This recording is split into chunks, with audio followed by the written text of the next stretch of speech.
Olá, meus amigos, olá, minhas amigas, muito bom dia, excelente quinta-feira a vocês todos, espero que tenham aproveitado esses dias deste último mês útil do ano, porque afinal, agora, aliás, penúltimo mês útil do ano, porque afinal agora entramos em novembro e agora o ano acaba, espero que tenham aproveitado esse mês para estudar, trabalhar e para começarem uma possível e eventual saída de casa para tentar retomar os nossos padrões, nossos paradigmas. Dezembro tem prova, Gustavo, e é bom estudar, que as provas virão. Eu, essa semana, tive conversando, almoçando com um professor da GV, que é o professor Paulo Doron Reder de Araújo, foi orientado pelo professor Junqueira aqui na São Francisco. Aliás, vou até ligar o ar-condicionado que está quente. E estava conversando com o Paulo essa semana, num almoço, eu, ele e o Bunazar, e as notícias não são muito auspiciosas, porque algumas universidades privadas já decidiram prosseguir no sistema online semestre que vem. Então, isso para mim é motivo de alguma angústia, porque por mais que as aulas telepresenciais tenham funcionado razoavelmente bem, e quem diz isso são os senhores, não sou eu realmente estou bastante cansado desse sistema de dar aula aqui do escritório sentado, sem a minha lousa e sem o convívio humano.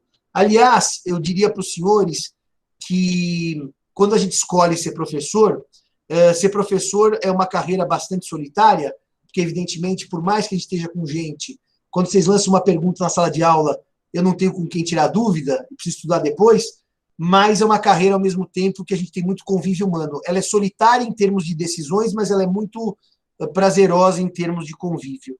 E eu escolhi ser professor, evidentemente, não para dar aula para o computador. Então, eu ando bem saudoso das nossas aulas presenciais. Pode sentar aí.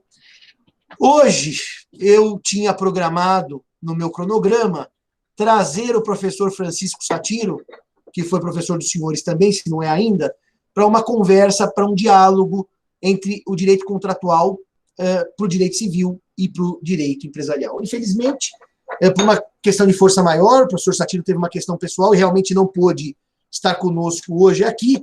Eu vou tentar ver se eu trago o Satiro mais para frente, ou eventualmente a professora Paula Forgione, que vocês sabem que é uma queridíssima amiga, para fazer essa interface do direito civil com o direito comercial. Fato é que, acabada a teoria geral dos contratos, entramos agora, de acordo com o nosso programa, nos contratos em espécie, que o Código Civil chama de várias espécies de contrato. Várias espécies de contrato. Como os senhores podem ver, o primeiro dos contratos em espécie é ela, a famosa compra e venda. Emptio et venditio. Aliás, eu já lhes disse isso, o número de artigos que o Código tem para compra e venda é quase igual ao número de artigos que o Código tem para toda a teoria geral dos contratos.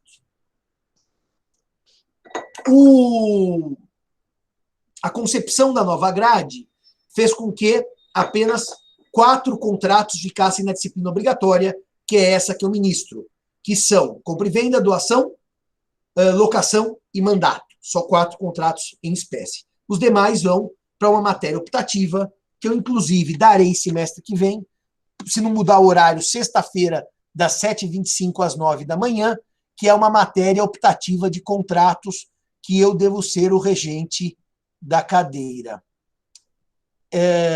Arthur, eu nem vou desenvolver ainda o que eu vou fazer semestre que vem, porque ainda vamos esperar mais para frente e a gente conversa sobre isso.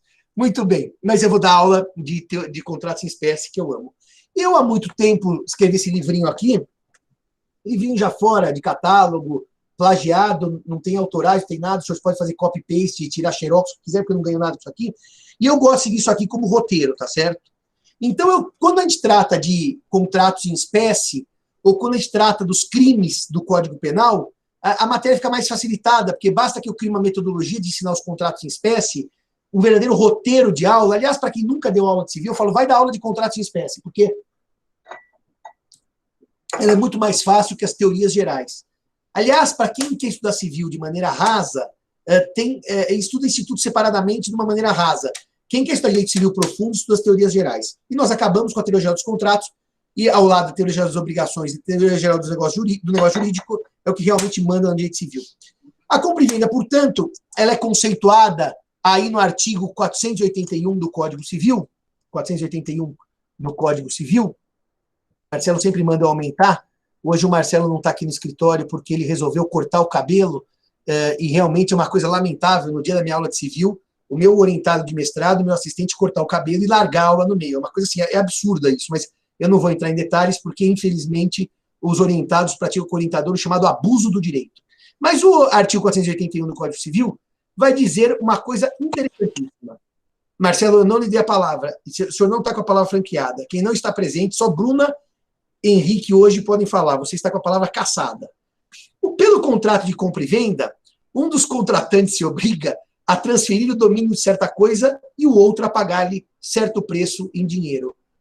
Uso indevido da caneca, Bruna, e também eu não vou nem dizer problema de excesso de noitadas aí, que eu não quero comentar, porque isso é chato, tá? Mas é isso mesmo, Bruna. Uso indevido do fantasma da ópera e noitadas. O contrato de compra e venda, portanto, é o contrato pelo qual uma parte, que é o vendedor, se obriga, reparem, se obriga a transferir o domínio de certa coisa. E o outro, que é o comprador, a pagar-lhe o preço em dinheiro. O contrato de compra e venda, portanto, é do tipo do ut des.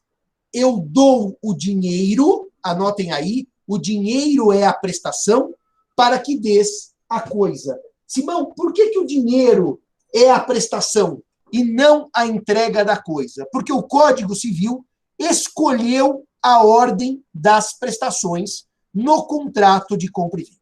E o faz de maneira claríssima no artigo 491 do Código Civil. O artigo 491 vai dizer que, não sendo a venda a crédito, o vendedor não é obrigado a entregar a coisa antes de receber o preço. Se o vendedor não é obrigado a entregar a coisa antes de receber o preço é prestação. E a entrega da coisa é a contraprestação.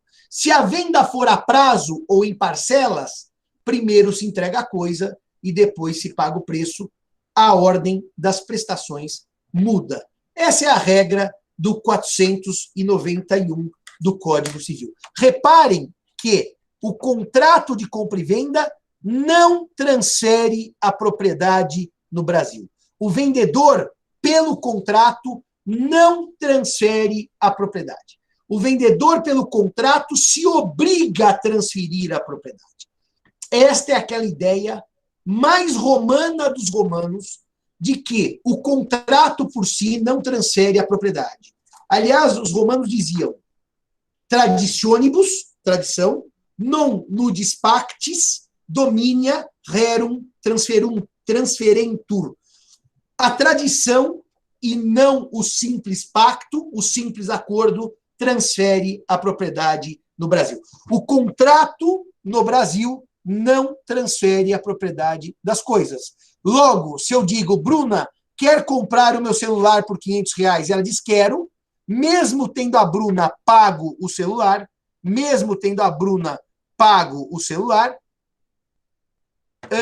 ela não é proprietária até que ocorra a tradição.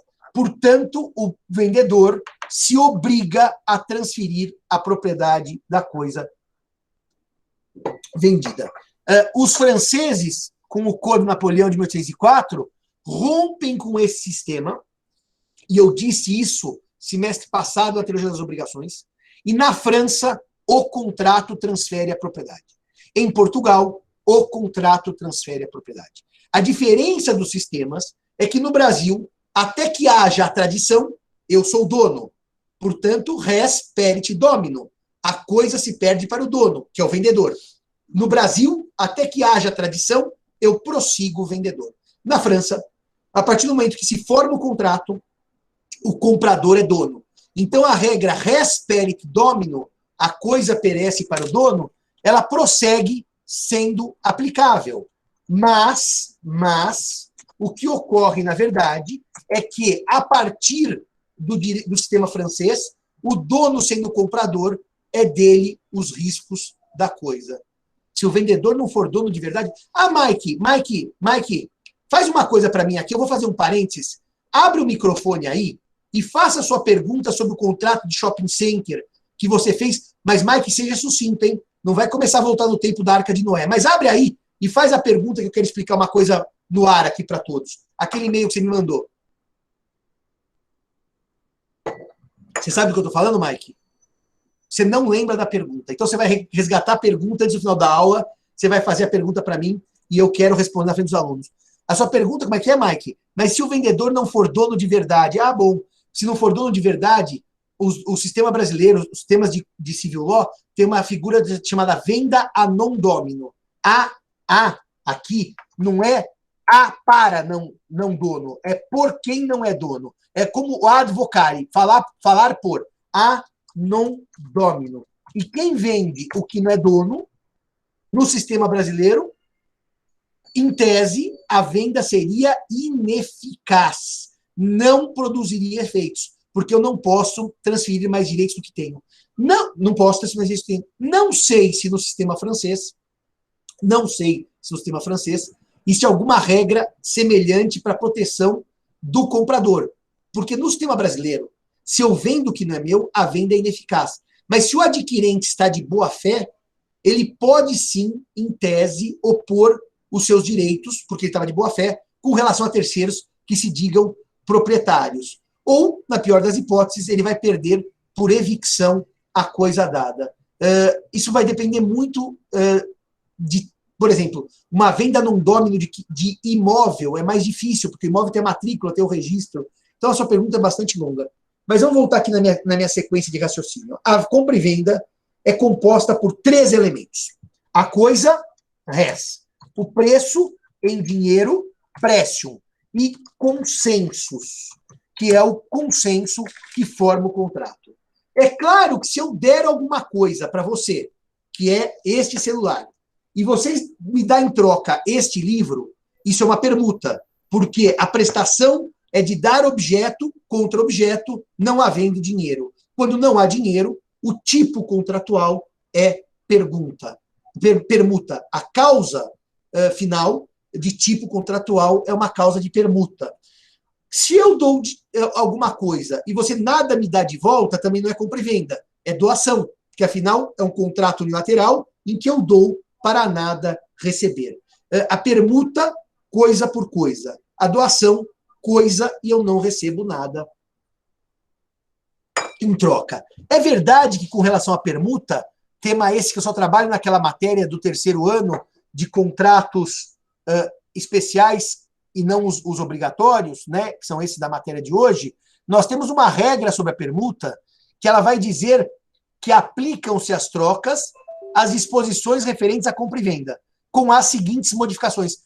Todo o capítulo que trata da permuta, por isso que é legal vocês fazerem a matéria obrigatória comigo, e no ano que vem a matéria optativa, porque aplicam-se à troca todas as disposições da compra e venda, com exceção e 2 incisos para indicar o que da permuta não se aplica, da compra e venda, não se aplica à permuta. Então, toda vez que se ensina um contrato em espécie, eu começo com a sua natureza jurídica. Ou seja, no fundo, eu vou dar as suas características para vocês entenderem o que é o contrato de compra e venda. Então, vamos seguir a ordem do meu livro para não me perder. A primeira nota é que o contrato de compra e venda é um contrato bilateral.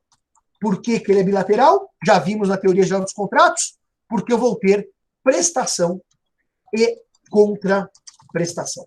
Prestação e contraprestação. Prestação é o dinheiro e contraprestação é a coisa. Segunda característica da compra e venda. A compra e venda é um contrato oneroso, porque há sacrifício patrimonial recíproco. Eu perco a coisa e ganho dinheiro, você perde o dinheiro, mas ganha a coisa. Há um sacrifício patrimonial recíproco. O contrato é evidentemente típico, afinal, ele é disciplinado pelos artigos 481 do Código Civil, 481 do Código Civil a, deixa eu ver o último da compra e venda, 532 do Código Civil. Portanto, ele é um contrato típico e bem típico. E quando a lei resolve tratar de um dispositivo com muitos artigos, é porque a lei reconhece, a sua importância, e 2, o seu tráfego e o seu uso social. Por isso que a lei acaba sendo pródiga em disposições legais. Depois, ele é um contrato consensual, se aperfeiçoa com o simples acordo de vontades. Sim, quando eu digo quero vender e você diz quero comprar e fechamos o preço em 1.000, o contrato de compra e venda se forma com o simples acordo de vontades. O contrato de compra e venda não exige... Eu achava que tivesse mais uma garrafa, porque eu já estou indo inteiro. O contrato de compra e venda não exige entrega da coisa para se formar. Não exige pagamento do preço para se formar. A entrega da coisa e o pagamento do preço estão no campo da eficácia. Ou seja, meus amigos, se seguirmos o nosso querido, velho e bom amigo Francisco Cavalcante Pontes de Miranda, o Savigny brasileiro, o gênio dos gênios, o homem que mudou a concepção de direito no Brasil, e eu for falar dos 3 planos: existência, validade e eficácia, a compra e venda se aperfeiçoa com consenso. Ela já existe quando há o acordo. No plano da eficácia está dar a coisa e dar o dinheiro.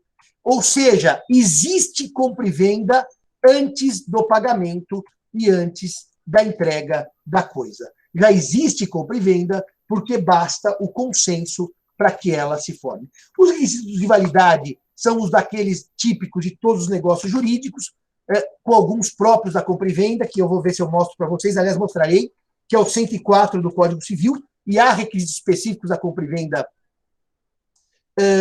de validade da compra e venda, que eu vou mostrar propriamente. Hoje o professor Simão anda um pouco cansado, não vou nem dizer que é porque ontem a coisa acabou tarde, mas é isso. Olha lá, dar coisa e dar dinheiro. Então, são esses os 3 planos do negócio, e a compra e venda, por ser consensual, se forma a partir do acordo. Quando eu entrego a coisa vendida, é porque já nasceu a compra e venda. Quando eu pago o preço, é porque já nasceu a compra e venda. Próxima característica da compra e venda. É um contrato não solene. Se ele é não solene, a compra e venda pode ser verbal. Não se exige sequer instrumento escrito. Mas, porém, contudo, entretanto, todavia, tomemos cuidado, porque existe uma regra geral no artigo 108, artigo esse que eu já mostrei, repisei várias vezes nesse curso, e o artigo 108 vai ter um detalhe importantíssimo, que é este aqui, e que e que na compra e venda essa regra é recorrente. E qual é a regra do artigo 108 do Código Civil? Não dispondo da lei em contrário, a escritura pública é essencial, a validade dos negócios jurídicos que visem a constituição, transferência, etc., de direitos reais sobre imóveis, cujo valor supere 30 vezes o salário mínimo vigente no Brasil. O maior é o nacional, vigente no Brasil. Portanto, senhores, a compra e venda de imóveis terá forma pública sob pena de invalidade, não por regra específica da compra e venda, mas por regra geral de direitos reais sobre imóveis, constituição, transferência, modificação ou renúncia. E daí a escritura pública é necessária. Porque se não for dada a forma pública, eu tenho um problema de validade, ou seja, nulidade da compra e venda de imóvel, vamos por assim, mais que 30 salários mínimos, mais que 30 salários mínimos, sem forma pública. Nulidade absoluta da escritura pública, da compra e venda, se não observar a forma. Em regra, a compra e venda é não formal. Haverá também um requisito de concordância dos descendentes, que eu vou trabalhar com vocês, que é o artigo 496, e há um probleminha aqui também de validade da compra e venda, naquela hipótese de venda por... Ai, professor Simão.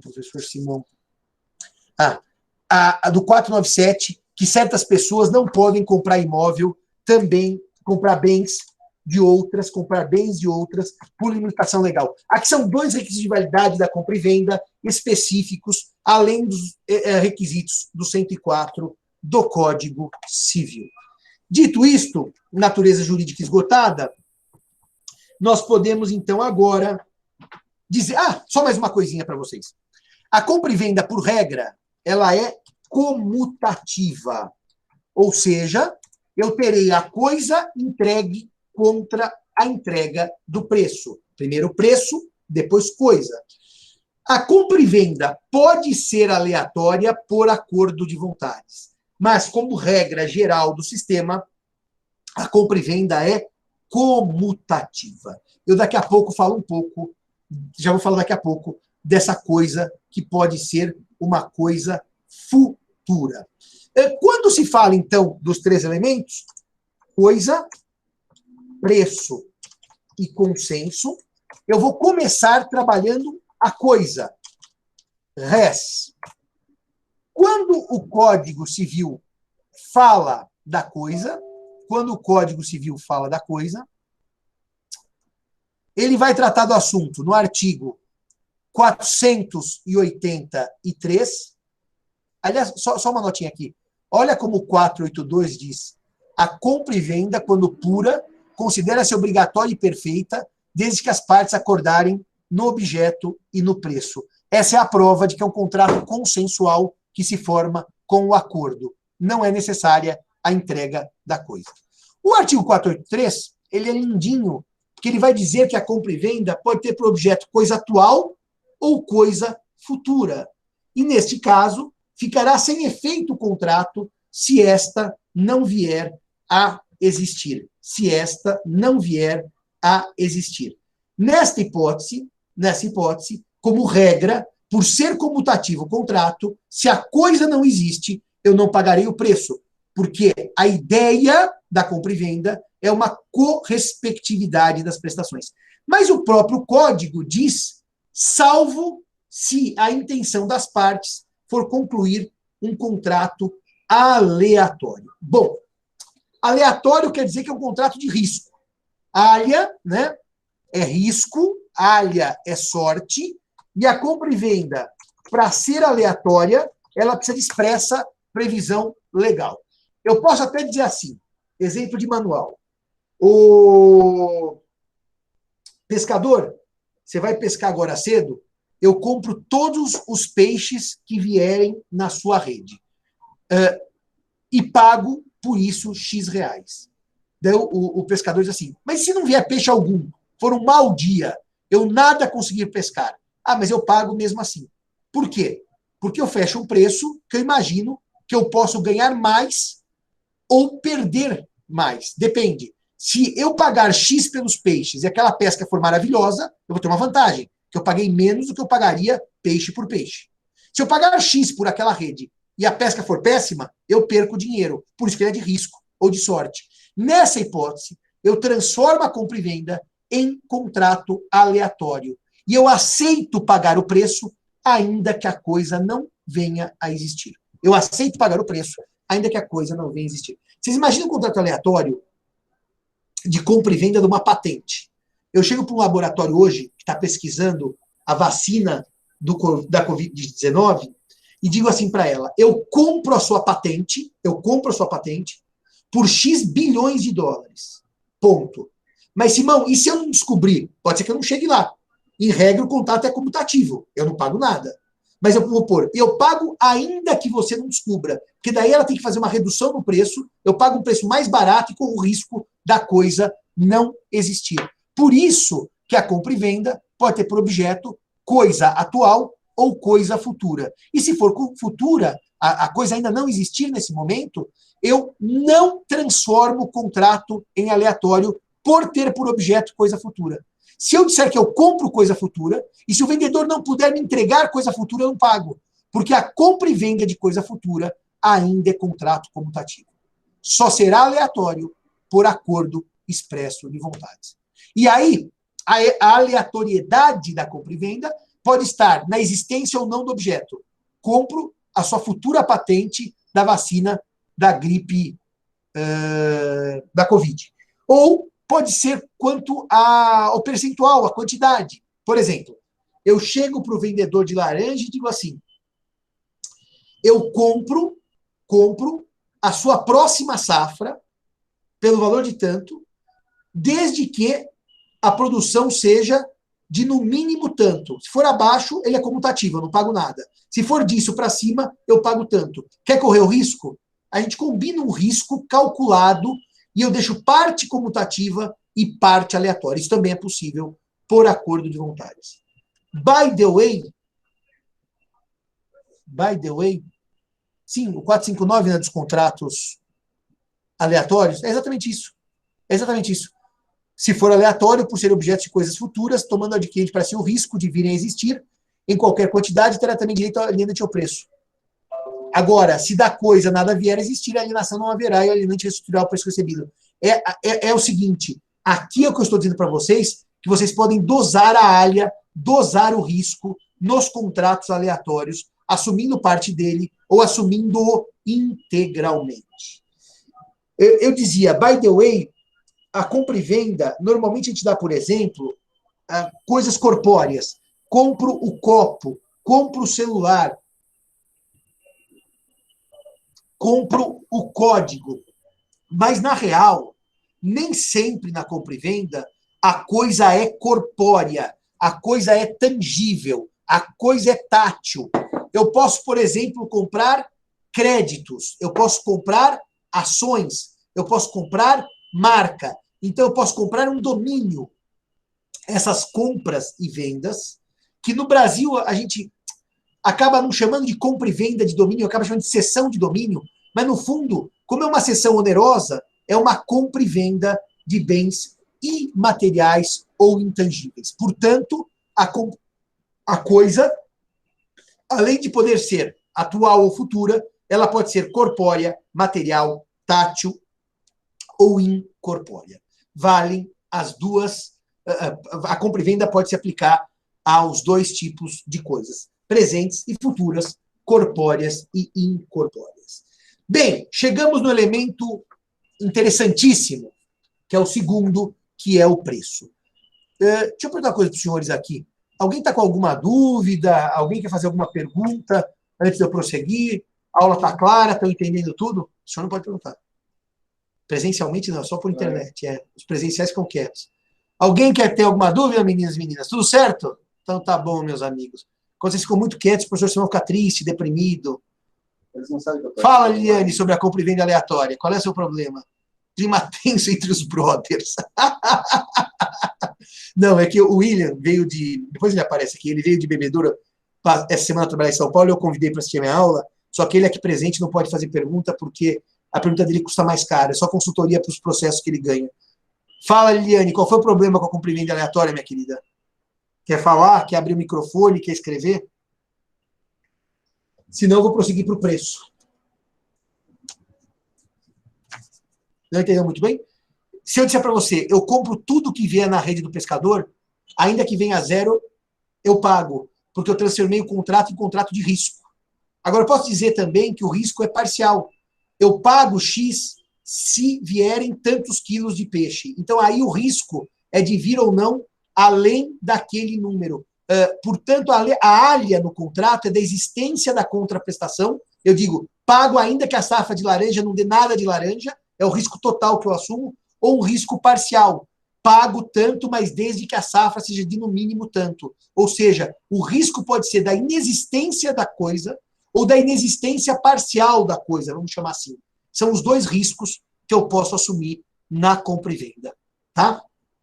Bom, o preço é o elemento essencial da compra e venda. E o preço deve ser pago em dinheiro, como bem lembra o artigo 481 do Código Civil. Como ele diz também, se o preço for dado em coisa, eu estou diante de permuta e não de compra e venda. O preço, normalmente, na prática da vida, ele é fixado pelas próprias partes, pelo comprador e pelo vendedor. Mas, admite o Código Civil, no artigo 485, que a fixação do preço pode ser deixada ao arbítrio de terceiro, que os contratantes logo designarem ou prometerem designar. Espera aí, Simão. Você compra, o outro vende, e quem escolhe o preço é um terceiro? Sim. Eu tenho uma obra de arte raríssima e cara. Não tenho... vou mostrar o meu Ricardo III, vai. Aliás, meu Ricardo III. Quem fez é um pintor muito legal, que eu sigo no Instagram, chama Otávio. Depois eu mostro o nome dele para vocês no Instagram. Até ele fez aqui, ó, o javali, que é a heráldica do Ricardo III. O Richard foi o único rei inglês que tinha um javali na heráldica.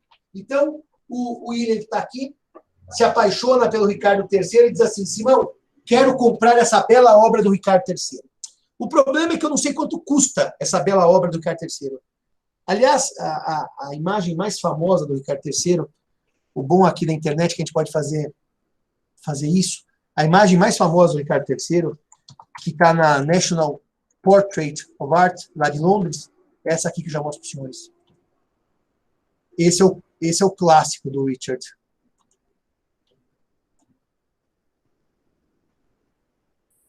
Se eu não projetar, os senhores não vão enxergar o clássico do Richard. Esse aqui é o clássico dele. Ó. Esse é o Richard, que está na National Portrait Gallery. Então, veja um detalhe. Eu não sei quanto é que custa o quadro do Ricardo. Aliás, aqui está, eu mostrei para o Henrique, para o William de manhã, Ricardus Tertius Anglorum Rex. Anglorum Rex. Anglorum é o genitivo, né? Rei dos Ânglios, ou rei da Inglaterra. Bom, muito bem. E como eu não sei o preço, eu vou escolher um terceiro para fixar o preço. Isso é possível? É possível que um terceiro fixe o preço. Aí nós temos uma questão que é a seguinte: e se eu nomear o terceiro e o terceiro disser, eu não quero essa missão de fixar o preço? Ou se ele morrer, e ele não pode, porque morreu, ou ele sumiu do mapa, não é nem recusa, ele simplesmente não pode nomear o preço. O Código Civil, no artigo 485, vai trazer uma regra bastante interessante, que quando ocorrer isso, se o terceiro não aceitar a incumbência, ficará sem efeito o contrato. Reparem que sem efeito, está muito clara a situação, o contrato se extingue, o contrato se resolve, porque o terceiro não pôde ou não quis dar o preço. Mas o próprio sistema permite que eu nomeie um terceiro em substituição. Eu posso dizer, para definir o preço do Richard III, o Marchand João da Silva vai dar o preço. Se ele não quiser, não puder, a Marchand Antônia da Silva vai dar o preço. Eu posso fazer uma sucessão de terceiros. Mas, em última análise, se ninguém der o preço, sem o elemento preço, a compra e venda é tida por ineficaz e não nula. Ela não produz efeitos. Essa é a regra do artigo 485 do Código Civil. É até um debate jurídico interessante se esse terceiro que a gente elege para dar o preço, ele seria uma espécie de mandatário recíproco. Eu nomeio Maria minha mandatária, a outra parte nomeia Maria mandatária e a Maria fixa o preço. Se a natureza jurídica seria de mandato. E há um outro debate interessante sobre esse dispositivo, que é o seguinte: e se por acaso o terceiro der um preço que ambas as partes discordam. Então, Arthur, se nós escolhemos esse terceiro de lado a lado, em tese, a não ser que prove dolo de uma das partes, Arthur, ele não pode ser tido por suspeito, entendeu? A não ser que eu prove dolo, que eu enganei a outra parte, chamei alguém só para atender aos meus interesses. E o debate é grande, porque se esse terceiro tem um mandato para dar o preço, qualquer preço que esse terceiro der está valendo ou há algum limite ou peia? A doutrina entende que as partes podem fixar critérios para esse terceiro decidir. E se o terceiro decidir fora dos critérios, elas não são obrigadas a seguir o preço dado pelo terceiro.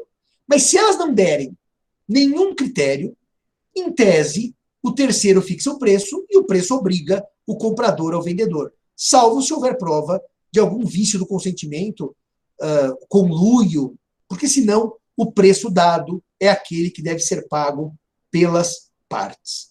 Eu nunca vi, eu vou fazer o ano que vem 25 anos de formado e mais 3 de estágio, 28 anos na vida forense. Eu nunca vi alguém deixar para terceiros a fixação do preço. É algo muito complexo e passível de grandes confusões. Agora, em compensação, o artigo de baixo sobre o preço, esse é completamente usual. Esse é aquele que a gente vê todo dia. É um dos artigos que está, vamos dizer assim, na praxis de mercado da compra e venda. Também se poderá deixar a fixação do preço a taxa de mercado ou de bolsa, em certo e determinado dia ou lugar. Eu posso dizer simplesmente que o preço que eu pagarei pelas sacas de café é a cotação da saca do café tipo tal, né, saca de 60 quilos, café normalmente 60 quilos, da Bolsa de Valores de São Paulo. E aí, o preço vai ser determinado de acordo com o fechamento da Bolsa. Até eu li na doutrina, nossa senhora, como faz tempo isso? Eu era aluno de doutorado, eu fazia matéria do professor Álvaro Vilaça e do professor Zé Luiz Gavião de Almeida, e eles me pediram para fazer, no seminário, aula sobre alguns dos artigos da compra e venda. E me destinaram esses, os artigos do preço.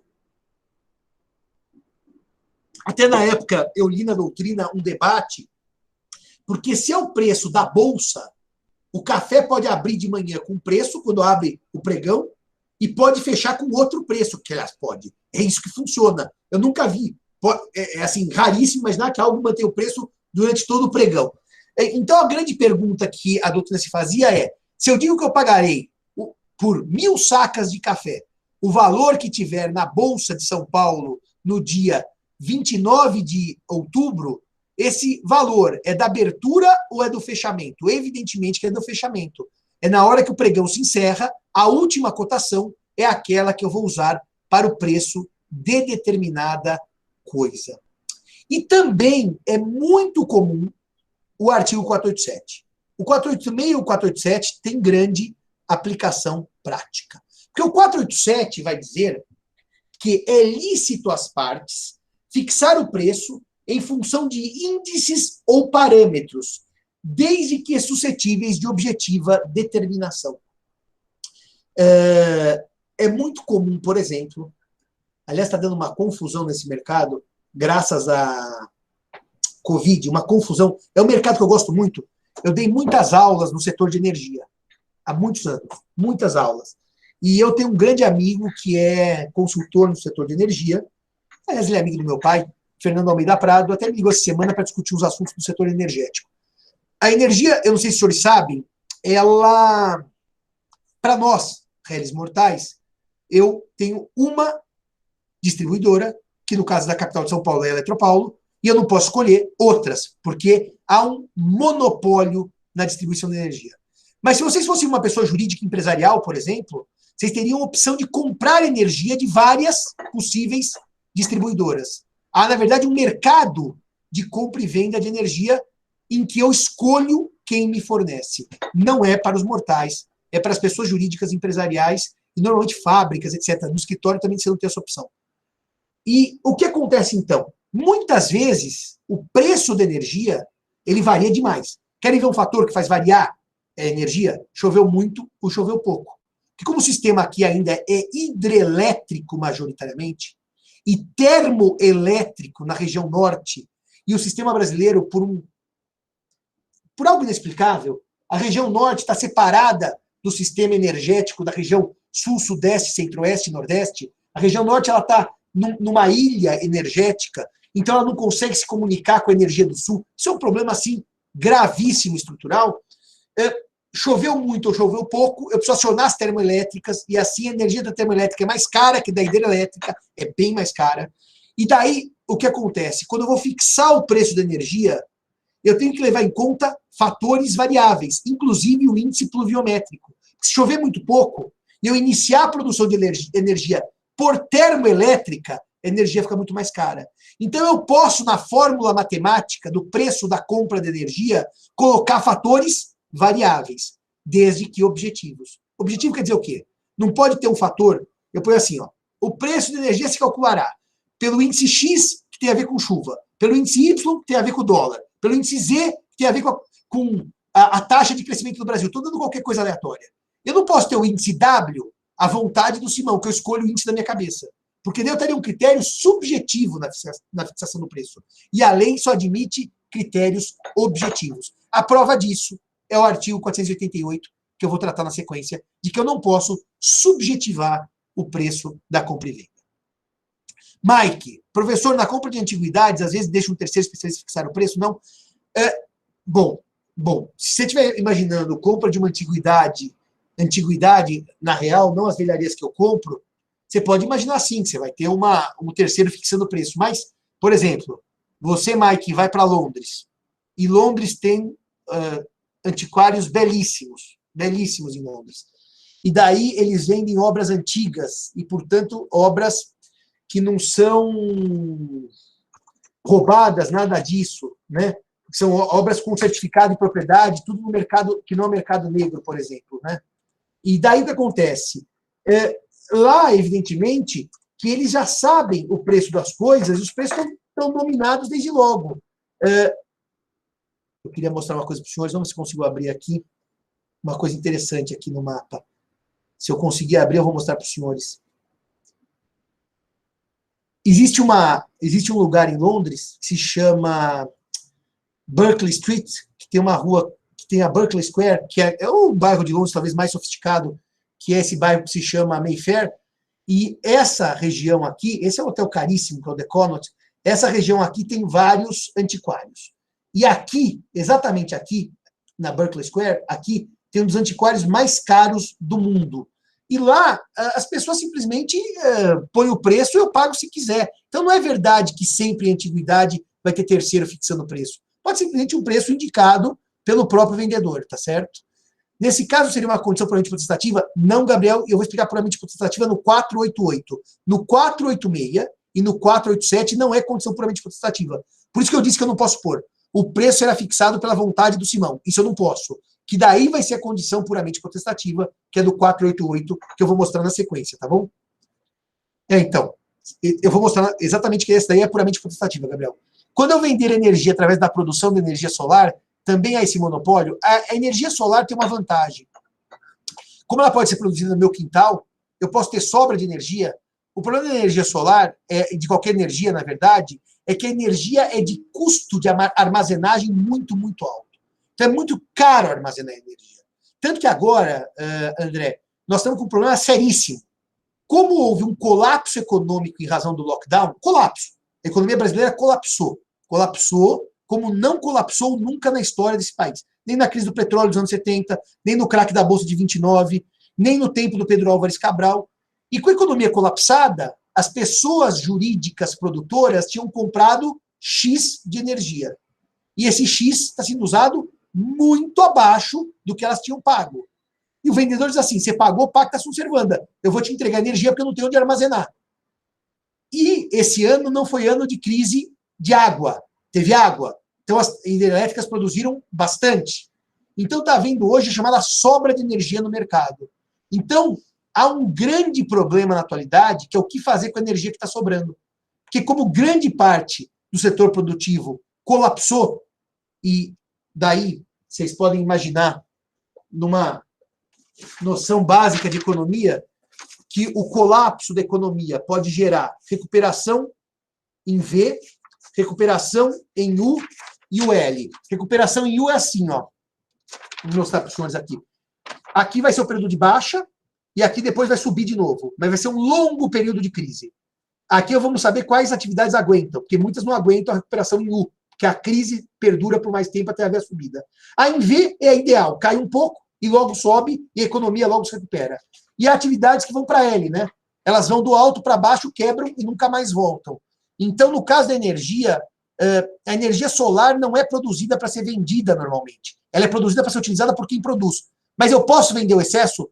Posso, desde que haja autorização e a regra do setor regulamentar, regulatório, imbecil. A regra do setor regulatório de energia é bastante complicada. Dito isto, acabada a nossa ilação, vamos para o artigo 488, que é o artigo do preço, 489, depois eu vou para o 488, que é o artigo da condição puramente potestativa. O artigo 489 do Código Civil vai dizer que é nulo o contrato de compra e venda quando se deixa ao arbítrio exclusivo de uma das partes a fixação do preço. Ao arbítrio de uma das partes a fixação do preço. Se os senhores olharem este dispositivo, ele tem correlação direta, como lembrou o genial Gabriel, com a condição puramente potestativa que vem disciplinada nos artigos 122 e 123 do Código Civil. A condição puramente potestativa está no artigo 122, que vai dizer que é aquela que sujeita os efeitos do negócio jurídico ao arbítrio de uma das partes. Ao arbítrio de uma das partes. Arbítrio de uma das partes. Tá bom, o senhor está indo bem. O senhor está indo bem. Ao arbítrio de uma das partes. E o que ocorre, então? Se eu deixo a compra e venda na mão de uma das partes, eu ponho assim: o preço a ser pago será definido pelo comprador. Ou o preço a ser pago será definido pelo vendedor. Nesta hipótese, como eu estou deixando o elemento preço, que é, no fundo, naquela categoria dos romanos,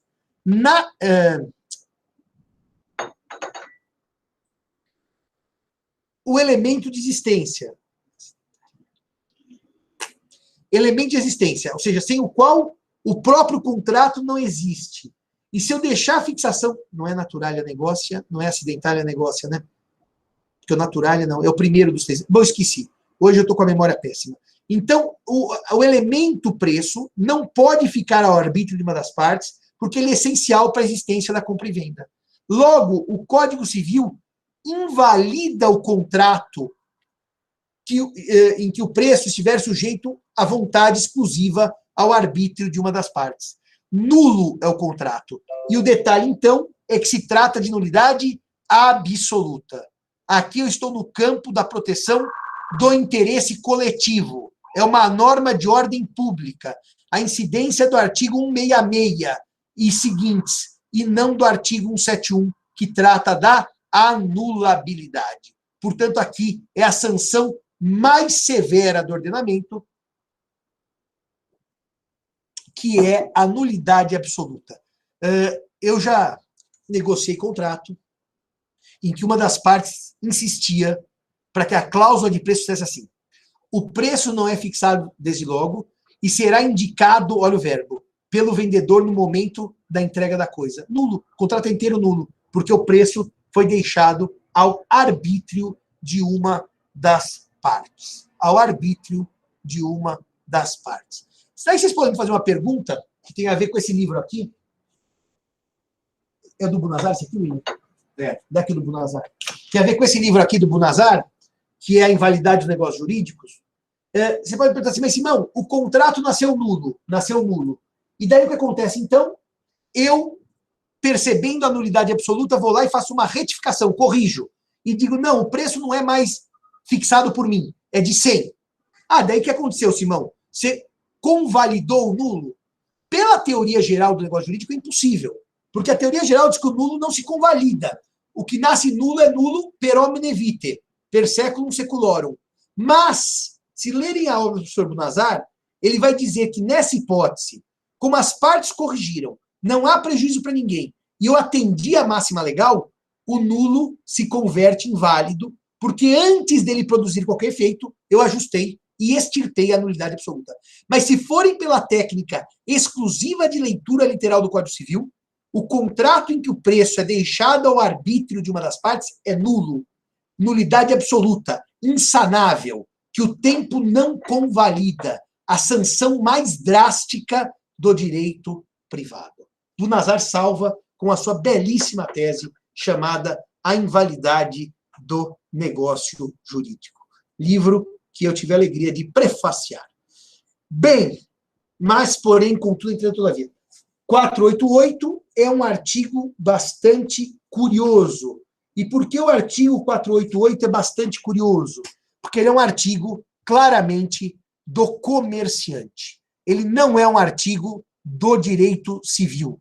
Não, é o artigo do Simão, que vende um carro para o William, ou da Bruna, que vende um DVD do filme Shoplifters para o Kairala.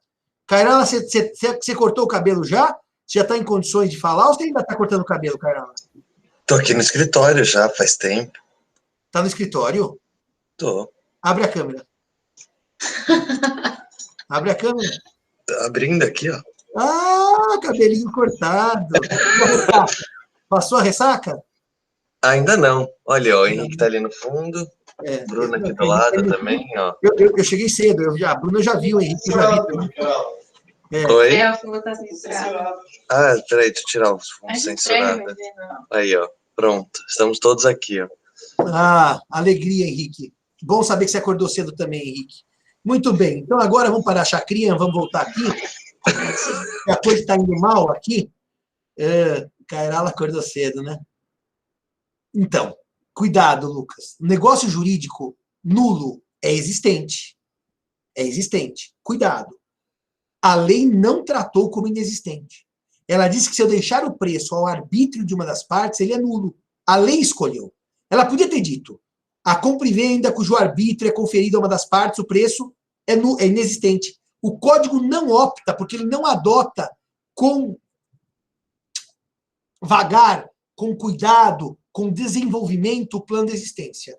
Não, ele não adota. Então ele trata, lá no 122 e no 123, a condição puramente potestativa como invalidade e não como inexistência.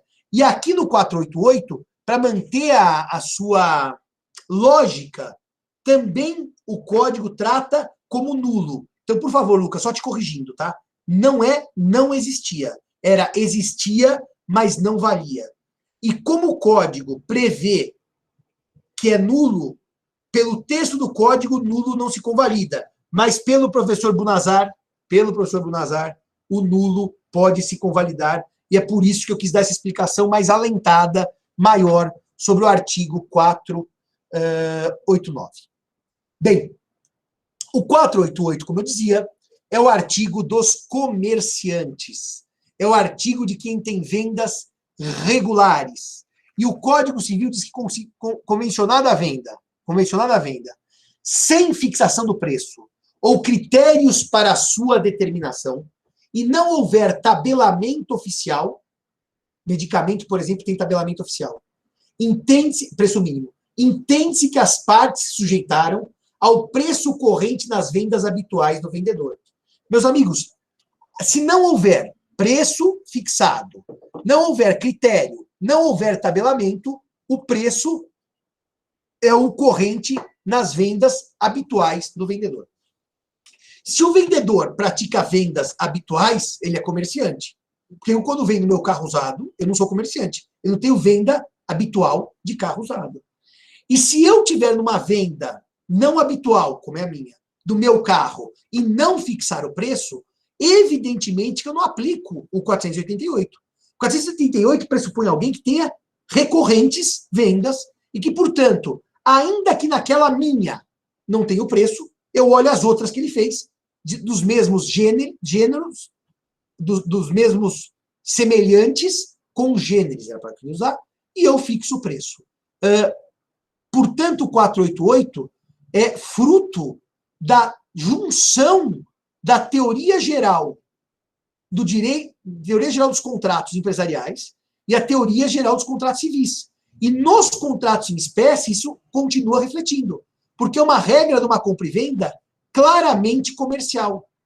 Agora, quem vende sem combinar preço, e eu vou precisar olhar o preço que ele faz nas vendas habituais. Eu lembrei, quando eu vi esse artigo pela primeira vez, de uma questão muito interessante, e que até a minha família materna é da capital. A minha família paterna é do interior de São Paulo. E eu passei muitas férias no interior, enquanto os meus avós eram vivos, e eu tenho assim uma paixão enorme por terra, por bicho, por fazenda, por plantação. Eu brinco que eu sou um agrônomo / veterinário frustrado, e só não virei agrônomo e veterinário por um pequeno detalhe. Mike, na prestação de serviço não tem essa regra. A regra é própria, não é essa daqui não, tá? Daí você vai ter que usar uma fixação que não é esse critério. Esse critério só é para compra e venda. Não sei se a analogia caberia. Talvez coubesse, mas assim, não sei. Podia talvez usar analogia, mas acho que essa regra é mais para compra e venda mesmo. E daí o que aconteceu? Eu ia para o interior e meu avô, em priscas eras, como diz a Bíblia, in illo tempore, naquele tempo, ele tinha um sistema de venda muito curioso. Como era um sistema inflacionário, altamente inflacionário, esqueço que em 85, na gestão do presidente poeta José Ribamar Sarney, o homem dos marimbondos de fogo, a inflação chegou a 80 e tantos % ao mês, e eu lembro bem disso, que em 85 eu já tinha 11 anos, podem calcular a minha idade agora. O que acontecia? Não se vendia X reais, naquela época era cruzeiro, X cruzeiros em feijão. O que meu avô fazia? Ele fazia uma folha de compra em que eu anotava apenas as unidades compradas. 1 quilo de arroz, 2 quilos de feijão, 3 pés de alface. E não havia valores indicados para cada vívere. Ao final do mês, a pessoa ia pagar tudo que comprou. E naquele momento, o meu avô indicava o preço que ele estava vendendo, o habitual. Dizia, ó, o feijão, não importa quanto ele valia em janeiro, no início, quando você pegou.